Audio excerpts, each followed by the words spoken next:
هاي أقيارتا soo dhawaada muuqaalkeena maanta wuxuu ku bilaabanayaa ninkan lagu magacaabo Jack Hamilton. ninkan ayaa wuxuu ka soo fogtay booliiska wuxuuna uu soo fogtay waxyaabo sharci darro ah. ninkii Jack ahaa wuxuu soo gelayaa supermarketka asigoo ka dukaamaysanaya ayuu wuxuu arkayaa laba nin oo booliis ah oo soo gelayso supermarketka. Jack xaaladaas wuxuu dareemayaa cabsi wuxuuna ka warwarayaa booliiska inay qabtaan ay ku qabtaan supermarketka. booliiska fooneeyaha ayaa waxaa laga baahinayaa qof soo fogtay wuxuuna dheereynayaa codka fooneeyaha nin leh tilmaamaha Jack camal waxaana si fiican u tilmaamayaan gaariga banaanka u yaalo Jack oo watay. nimankii booliiska waxay fiirinayaan gaariga Jack isla markiina waxay ka shakinayaan Jack wuxuu dareemayaa in nimankan ay fahmeen isla markaasna wuxuu go'aan ku gaarayaa gabar meesha joogto inuu ku qabto bistoolad. booliiska ayaa waxay dhahayaan Jack steji. Jack ayaa wuxuu ku amri doono booliiskan haddii iswaawaala inuu dili doono gabartan laakiin booliiska ayaa waxay badbaadinayaan gabarta nafteeda wuxuuna Jack amar ku sii doonaa qof shaqaalaha kamid ah inuu kasoo aruuriyo bistooladaha. ninkii shaqaalaha kamid ahaa iyo labadii booliiskeed wuxuu jiifinayaa dhulka. Jackna wuxuu la baxayaa gabartii ayuu wuxuu soo saarayaa gaarigiisa. gabartan magaceedu waxaa la lahaa Natalie. gabartan ayaa waxaa dhalay taajirka ugu weyn magaalada California. waxaa soo daba kacay kuwa booliis ah iyo kuwa warbaahinta ah waxaana booliiska gadaal u saarnaa kuwa kaamirmaan ah waxayna rabay inay kasoo duwaan fiideo ninkan ka faktay booliiska. Jack iyo Natalie way soo baxayaan. Natalie wajigeed waxaa laga dareemayaa cabsi aad u fara badan waxayna ka cabsoonaysay Jack inuu dilo ama ku sameeyo waxyaabo kale. Jack gabartan ma ogo inuu dhalay taajirka ugu weyn magaalada California lamana socdo waxyaabahaas oo dhan. Jack wuxuu soo baxsanayaa sigaar wuxuu gabartii ku leeyahay geedka lagu shitay sigaarka ii soo bixi laakiin gabartii waxay soo qabsanaysaa geedka sigaarka lagu shitay asiga ay wuxuu u qabanaysaa isla waqtigii qoorta. Jack ayaa xanuunsanaya markaas gaarigan wuxuu u wadayaa si qof waalan. booliiskii ayaa ka yaabaya ninkan wuxuu maleynaa inuu waalan yahay. baawur badan ayuu sigay wuxuuna geli rabay shil. Jack gaarigii ayuu isteeriga u saxaya laakiin waqtigaas waxaa soo bursanaya booliis aad u fara badan. booliiskii horena waxa ku darsoomaya booliis kale. Jack gaarigii speedkiisa ayuu ku sii darayaa wuxuuna baawurka ka bixinayaa controlka. Jack booliiska ayuu wuxuu ka bixinayaa wada qaldan ama wada aan laami ahayn.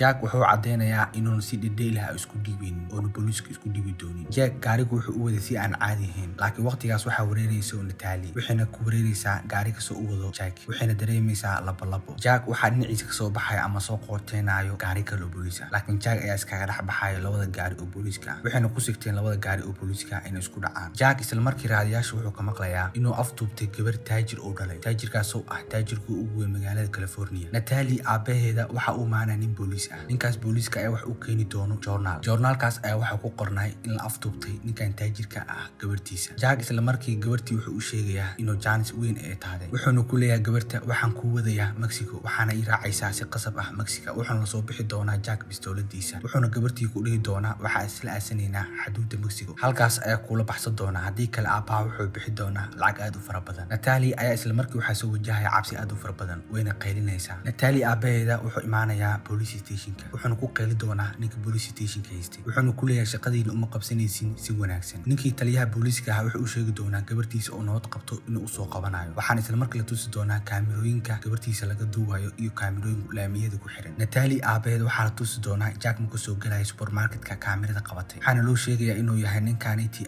aftuubtay gabartiisa magaciisana waxaa la lahaa Jack. Natalie aabaheeda wuu qaylinaya wuxuuna ku qayli doonaa ninkii booliiska u talinayay wuxuuna u sheegi doonaa haddii gabartiisa ay wax gaaraan inuu maxkamad lasoo fuulayo taliyaha booliiska. taliyihii booliiska wuxuu wargelinayaa ciidan aad u fara badan wuxuuna soo kicinayaa helikobtaro sidoo u soo qabto Jack. wax walba waa la duubayo waxaana duubayeen tiifiyada wax walbana waxaa laga tawinayay tiifiyada waxaana wada daawanaya dadka ku nool dalka America. Jack waxaa kusoo dhawaanaya gaari booliis ah isla markiina waxaa lagu qabanaya qoray laakiin Jack ayaa isla markii gaarigaas booliiska lugta ugu dhufanayo xabad. gaarigii booliiska ahaa uu gadoomi doonaa wuuna jijabi doonaa asiga dhan. Natalie uma maleynaynin ninkan inuu ridi karo xabad aad ayayna u cabsoonaysaa. Jack gabartii wuxuu u sheegi doonaa inayna cabsoonin wuxuuna ku leeyahay kuma taabanayo waxna kuuma sameynayo kaliya inta booliiska ka baxsanay ayaa ku wada doona. laakiin Natalie ayaan aaminaynin hadalkaas Jack waxayna u maleynaysaa inuu u soo aftuubtay aqoon. Jack ayaa Natalie wuxuu ka qaban doonaa gacanta wuxuuna u qaban doonaa si xoog Natalie way qayli doontaa laakiin Jack ayaa sii day doono. Jack Natalie wuxuu u sheegi doonaa wax walba asiga ku saabsan. Jack ayaa wuxuu dhihi doono Natalie aniga ma ahi mid dimbile ah hadda koor ayaa isku day inaan dhaco bangi ilaa haddana booliisku way daba taagan yihiin waxaana rabay inaan ku caawiyo caruur aad u dhibaataysan wuxuuna ku leeyahay dowladda ima aaminayso ilaa haddana way daba taagan tahay waxayna igu daba taagan tahay kiiskaas. Jack isla markii waxaa soo wici doono taleefan laakiin Janice ma siinaya taleefankaas isla markiina wuu ku daminayaa laakiin Jack waxa soo wacayay Natalie aabaheeda wuxuuna rabay inuu u ballan qaado lacag aan caadi ahayn oona u sii daayo gabartiisa Natalie laakiin Jack ayaa taleefanka ku damiyay aad ayuu xanaaqayaa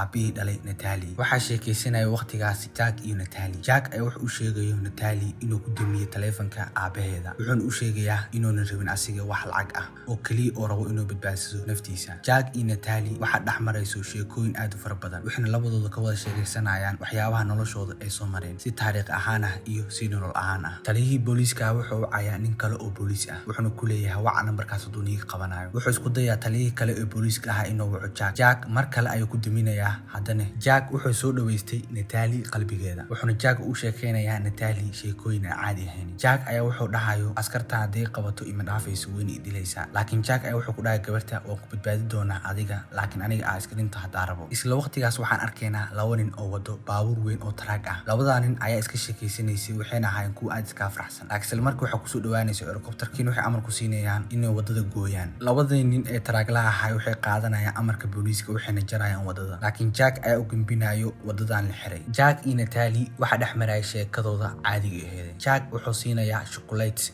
Natalie waxay jeceshahay chocolateska waxayna ka qaadanaysaa Jack chocolatekii ayaa furaysaa Natalie mid ayay cunaysaa mid kalena waxay siinaysaa Jack ayaa afka u gelinaysaa chocolateka. waxaa u malaysaa Natalie inay dareemayso kalsooni aad u fara badan ee ku qabto Jack waxayna kalsooni fara badan siisay Jack waxayna wadaagayaan chocolaatadii. Natalie Jack waxay ka fiirinaysaa meesha uu qabatay geedka laga shito sigaarka meeshaas oo dhaawac ku noqotay Jack ayaa wuxuu u sheegayo asiga weligiis inuu afduwan gabar oona yahay qof u naxariisto gabdhaha, laakiin Natalie ayaa hadalkiisa ka helayso Jack. Natalie waxay bilaabaysaa Jack meesha ka dhaawacday inay ka dhunkato. Natalie ayaa kusoo dhawaanayso wuxuuna ku leeyahay igasigo aana gelin shir waa la bursano yahay, laakiin Natalie ayaa hadalkaas maqlaynin waxayna kusoo fadhiisanaysaa Jack korkiisa. Jack wuxuu dhuminayaa isla waqtigaas kontaroolka gaariga wuxuuna u wadayaa si aan caadi ahayn. booliiskii ayaa ka yaabaya Jack waxaa la gaaray xilli habeen ah. Natalie Jack waxay ku leedahay waxaan ku raacayaa Mexico, weligay ma tegin Mexico waana jeclaa inaad tago Mexico waana meelaha kuriyo jiray tegitaanka dalka Mexico. waxayna ku leedahay dhowr mar ayaa ku dhahay aabahay ikay Mexico laakiin ima geyn asiga Mexico. Jack ayaa ka yaabayo hadalka Natalie wuxuuna ku leeyahay waxaan soo gaarnay xuduudda Mexico. isla markiina waxay soo gaarayaan xuduudda Mexico. xuduuddan waxaa ku sugaya ciidan aad u fara badan waxaana gadaashooda joogay ciidan aad u fara badan. Natalie ayaa Jack wuxuu ku dhihi doonto waxa la sameeyay sida uu fakano booliiskan. Jack ayaa baawarku wuxuu qaadi doono Revis wuxuuna ka faka doonaa mar kale booliiska. Jack wuxuu aasi doonaa dhanka xiran ee xuduudda ah wuxuuna jibi doonaa birta Mexico iyo u dhaxayso Mareykanka. Jack intoon u gelin xuduudda Mexico booliiskii ayaa mar kale qabanayo waxayna isku weer ku qaban doonaan gaariga dhan. Jack Natalie ayaa wuxuu u sheegi doonaa inuu noloshiisa ay meeshan kusoo dhamaatay wuxuuna Natalie u geli doonaa boorsada bistoolad, laakiin Natalie ayaa wuxuu ku dhihi doonto anigii adigu waa israaci doonaa mana kala hari doono. waxayna ku leedahay aawaryadeen mustaqbalka aheeda inaan isla aasino Mexico. Jack ayaa wuxuu ku dhihi doono iskaga dow gaariga. Natalie waxay dhunkanaysaa Jack ayaa isla markii asigana wuxuu ka dhunkanaya Natalie gacanta. Natalie waxay ka deganaysaa isla waqtigaas gaariga waxaa kusoo haray Jack ayaa wuxuu shidanayo sigaarkiisa. Jack wuxuu u soo bixi doonaa banaanka wuxuuna gacanta ku watay bistoolad. booliiska ayaa waxay dhihi doonaan iska dhig hubka. booliiska ayaa waxay u sheegi doonaan hadduu sameeyo wax qalad ah inay dili doonaan asiga. Jack wuxuu la soo bixi doonaa bistooladiisa laakiin booliiska ma siinayaan Janis waxayna ku dhufa doonaan xabado. si kastaba waxaasoo dhan waxay ahaayeen wuxuu niyeysanayay Jack wuxuu kasoo dhex bixi doonaa gaariga. Jack waxaa qaban doono booliiskii ayaa xiraya Jack ayagoo u kaxeynaya booliiska xabsiga. waxaa arkayso Natalie way iskontarooli weynaysaa waxayna soo qaadanaysaa bistooladii loo geliyey boorsada waxayna u ridi doontaa hal xabad kor waxayna ku qaban doontaa mid booliis ah waxayna u sheegi doontaa haddii soo daawaayeen Jack in ninkan booliiska dilayso. booliiska oo dhan arrintaa wuxuu la naqanayaa arrin waali ah. xitaa Natalie aabaheeda waxay la naqan doontaa sheekaan caadi ahayn. Natalie waxaa la qaadan doonaa amarkeeda waxaana loo sii dayi doonaa Jack waxaana meesha ku yaabanaay oo indhihiisa ku arkayay gabartiisa oo wadato bistoolad Natalie aabaheeda. Natalie booliiska si u tusiso cabsi waxay ku dhufa doontaa xabad helicopterkii ay isla markii qarxi doonto. waqtigaas Natalie waxaa loo sii fasixi doonaa Jack ayaa ka yaabanaay waxa meesha ka dhacayo mana filanaynin sheekada inay sameynayso Natalie. labadoodana waxay wada aasan doonaan si free ah helicopterkaas oo wateen booliiska. ninkii booliiska ah oo waday helicopterka ayay waxay saari doonaan bistoolad waxayna u sheegi doonaan inuu u kaxeeyo meeshay rabaan. Natalie iyo Jack waxay ka tegayaan meeshii waxayna u baxsanayaan meeshay jeclaayeen oo aheeday Mexico. waxaana markii arkayay Natalie aabaheeda iyo booliiskii. dhammaadka filimkeena waxaa arkaynaa Natalie iyo Jack oo ku qaadanayo waqtigooda Mexico. muuqaalkeena maanta wuxuu ku egyahay intaa ku kulmayna muuqaal noocan camal waxaan kaaga tegayaa. wassalaamu calaykum waraxmatullaahi wabarakaatuh.